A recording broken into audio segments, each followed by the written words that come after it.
Saya sudah sering bepergian ke Cina, karena negara ini mayoritas Konghucu dan Buddha, serta negara komunis jadi agak sulit untuk menemukan masjid. Jadi begitu bisa ketemu masjid, rasanya senang sekali. Ayo kita masuk. Jika dilihat dari arsiteknya, tampaknya merupakan masjid modern. Pada pagar halaman, terdapat tulisan-tulisan. Mari kita lihat tulisannya. Ternyata berisi kata-kata mutiara dan hadits. Luas, yang terluas di dunia adalah lautan, lebih luas dari lautan adalah langit, lebih luas dari langit adalah hati manusia.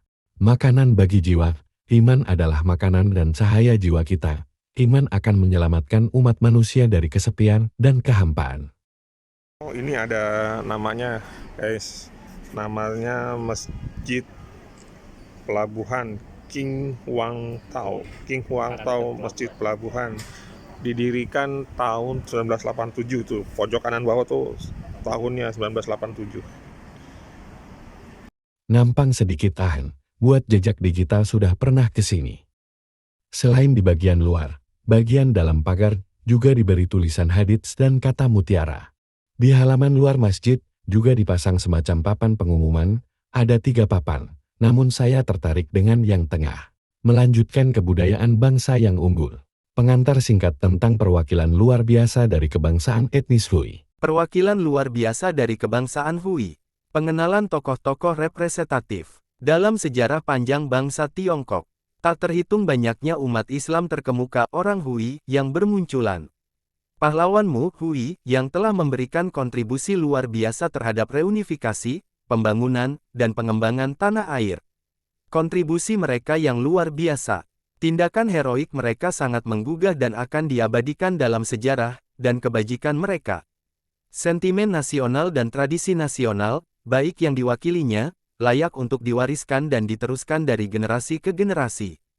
Bagi yang belum tahu sejarah Tiongkok, selain suku bangsa Han sebagai mayoritas, banyak suku minoritas lainnya, seperti Mongol, Uighur, Hui dan lain-lain. Karena masjid ini berada di Provinsi Hebei, yang merupakan daerah suku Hui tinggal.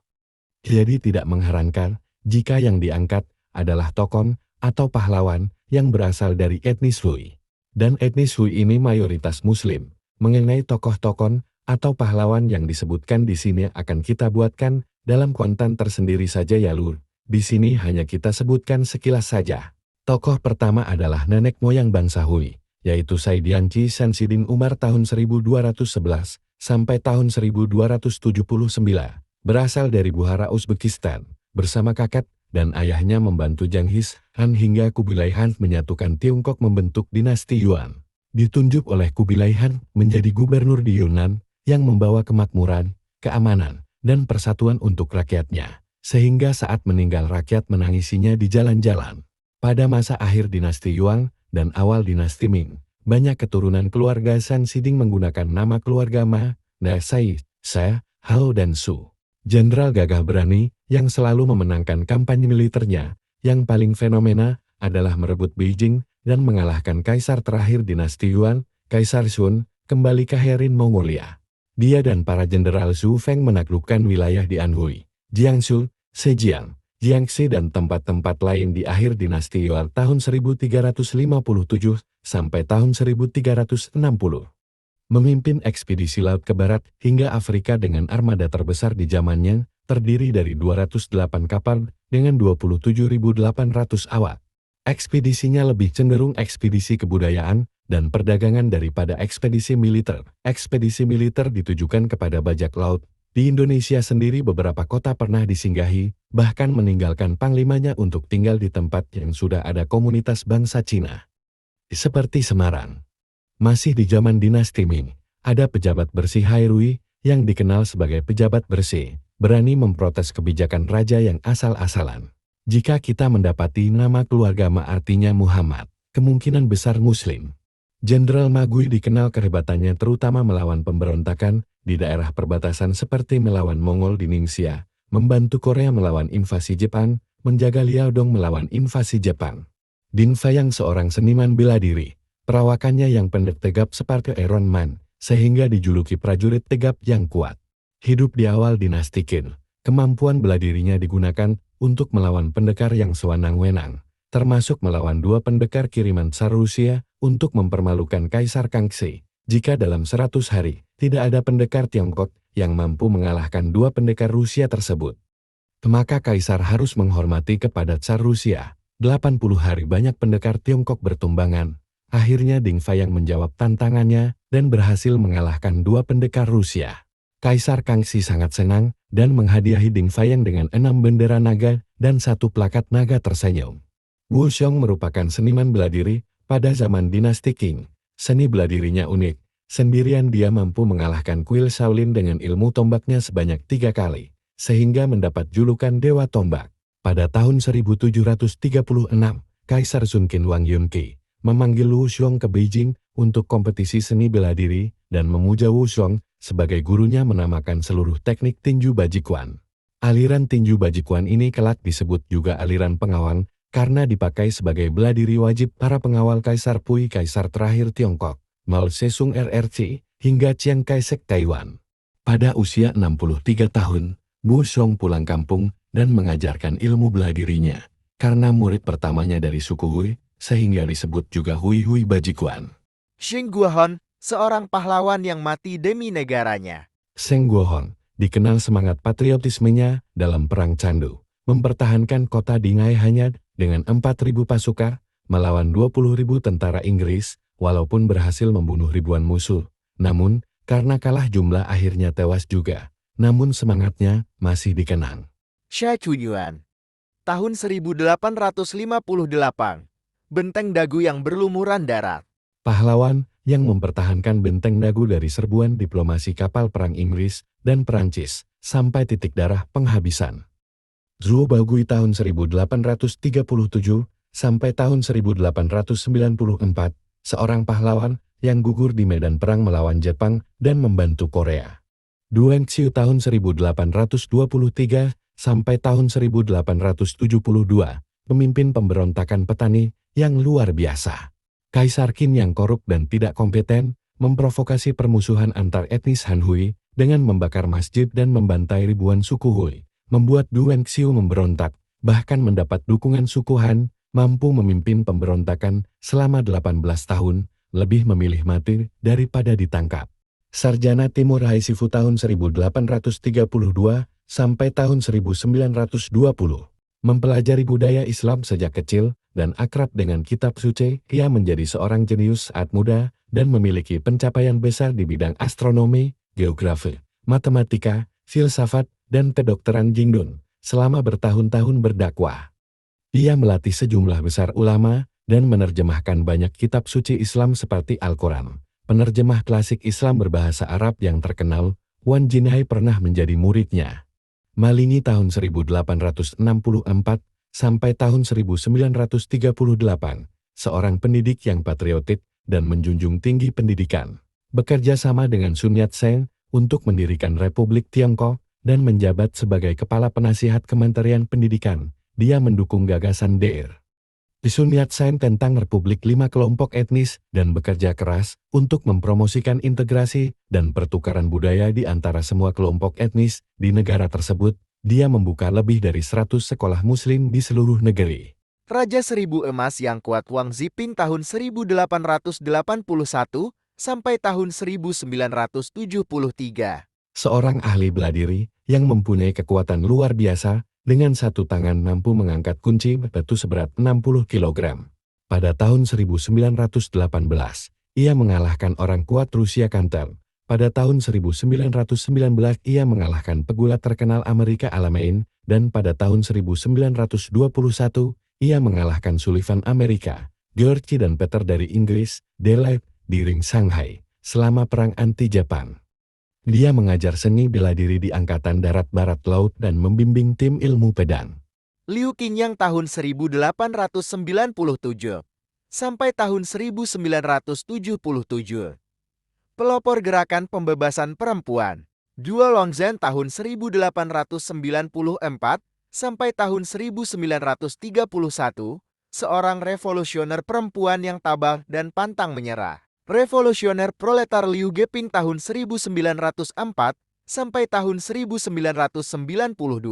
Dia berpandangan jauh ke depan dan mengusulkan pembentukan daerah otonom etnis di negara Cina yang diakui oleh Ketua Mao dan Komite Sentral Partai, 5 daerah otonom etnis minoritas tingkat provinsi dan 30 daerah otonom etnis minoritas didirikan secara nasional.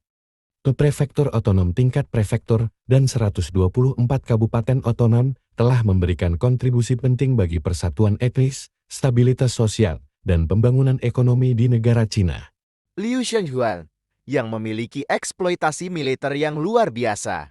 Pahlawan anti-Jepang and the Qing, tahun 1933. Pahlawan anti-Jepang Ma Benzai tahun 1902 sampai tahun 1944.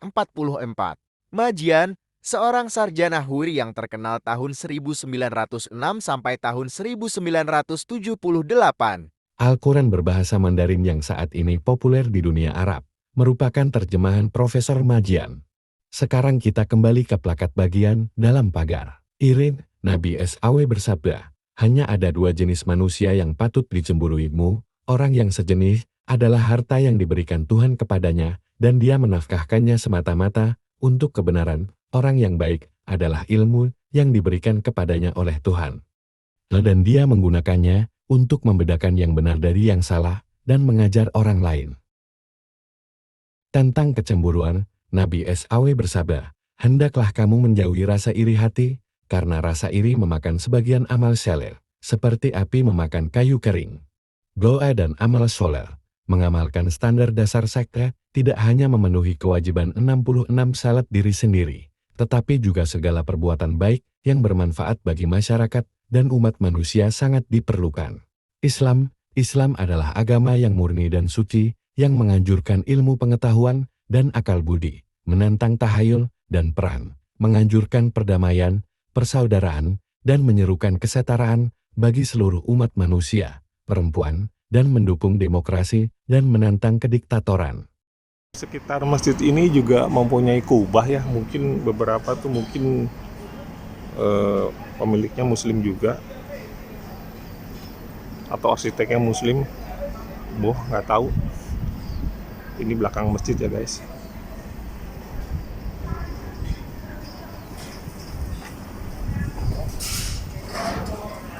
Nah, itu ada tulisan Arabnya dikit. Ini masjidnya dari bawah.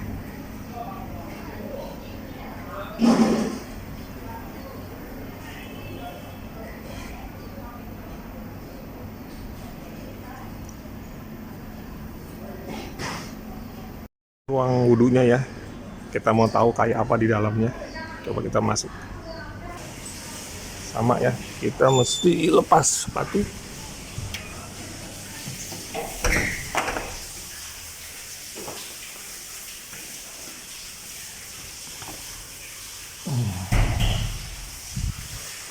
Ini kondisinya.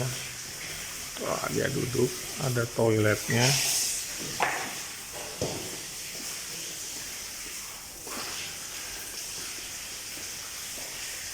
Tata cara wudhunya sepertinya sama ya.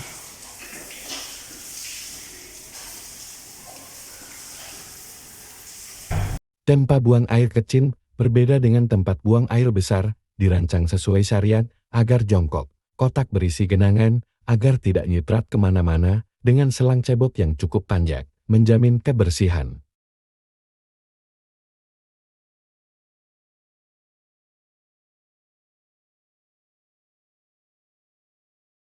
Yang pengen mandi juga ternyata disediakan ruangan mandi guys. Nih untuk mandi, air yang hangat. Wow, luar biasa nih masjid. Kapan Indonesia ngikutin kayak gini nih? Sekarang kita masuk ke gedung buat sholatnya guys.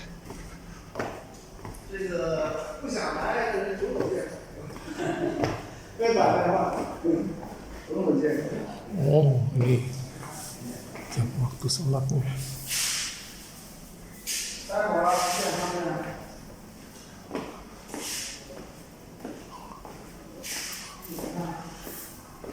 Oh, ternyata sama ya. Kita harus lepas sepatu, tidak seperti mungkin di Siberia yang sholatnya pakai sepatu.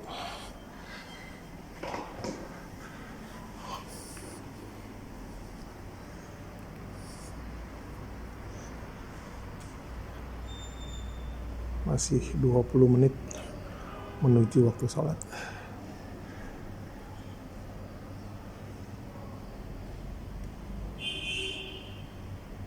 Tampak mimbar masjid.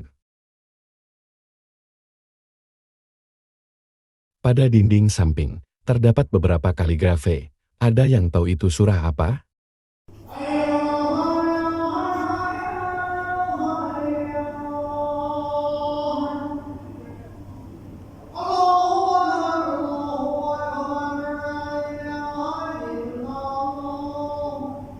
Setelah azan, imam mengambil semacam buku, lalu membacakan sepertinya salah satu surah dalam Al-Quran, jika tidak salah surat Al-Kahfi.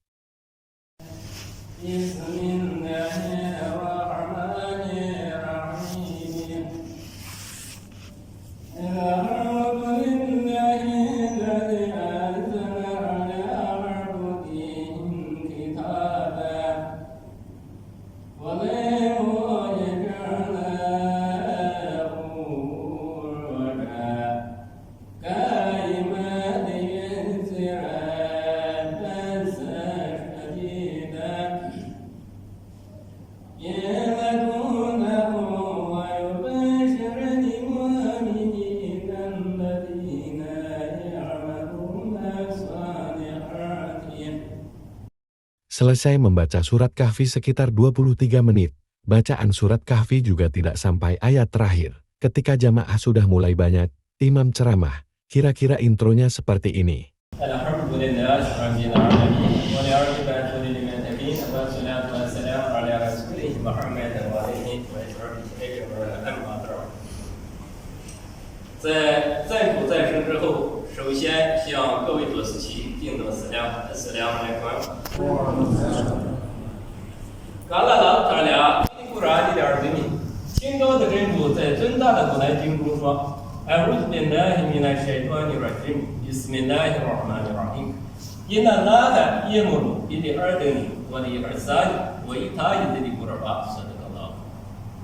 Selesai ceramah sekitar 21 menit, ada azan, kemudian imam dan jamaah langsung sholat 2 rakaat, tapi tidak berjamaah. Sebagian ada yang sholat sunnah 2 kali 2 rakaat, termasuk imamnya.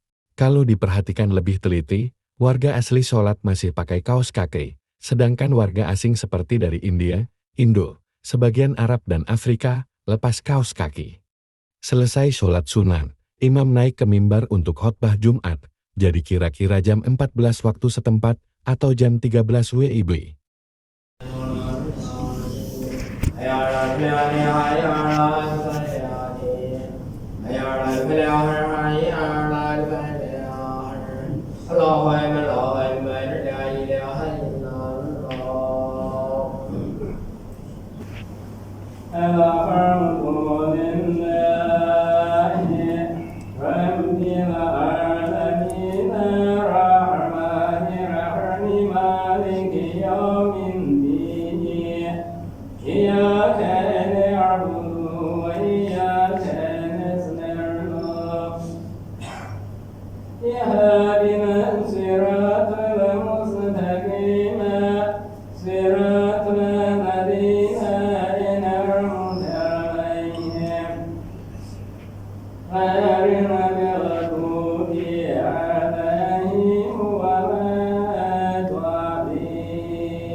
Selesai sholat, sebagaimana di Indo, banyak yang sholat sunnah 2 rakaat, tapi saya amati ada juga orang yang sholat 4 rakaat, mungkin dia bermazhab Syafi'i, di mana sholat wajib tidak bisa digantikan dengan sholat sunat. Demikianlah pengalaman sholat pertama di negeri tirai bambu. Sekarang saatnya mencari makanan yang halal.